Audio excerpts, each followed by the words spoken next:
జాతీయ రహదారి వారోత్సవం సందర్భంగా పిలిచేసినటువంటి గౌరవ కలెక్టర్ గారు, గౌరవ ఎస్పీ గారు, మా డిసిఎస్ చైర్మన్ గారు, ఆర్టీఓ గారు, అదేవిధంగా అధికారులు, అదేవిధంగా పిల్లలు, ప్రజానీకం, పాత్రికేయులందరూ కూడా పేరు పేరున నమస్కారాలు. చాలా సంతోషం.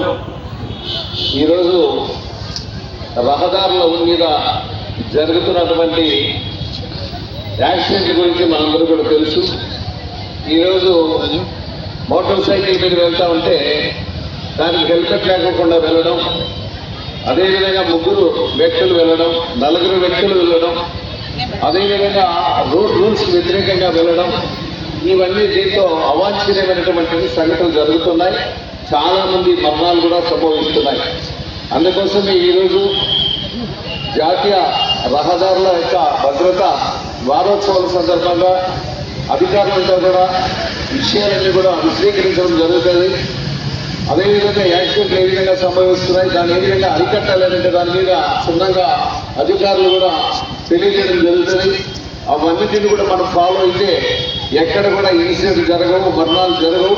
కాబట్టి ఈ వారోత్సవాల సందర్భంగా అధికారులు చేసినటువంటి విషయాన్ని విని అందరూ కూడా దాన్ని మనమంతా కూడా పాటిస్తే బాగుంటుందని, తద్వారా మరణాలన్నీ కూడా అరికట్టవచ్చునని ఈ సందర్భంగా తెలియజేస్తూ ఈ అవకాశం ఇచ్చిన మీ అందరికీ పేరు పేరున ధన్యవాదాలు తెలియజేసి సెలవు తీసుకుంటున్నాను. Thank you.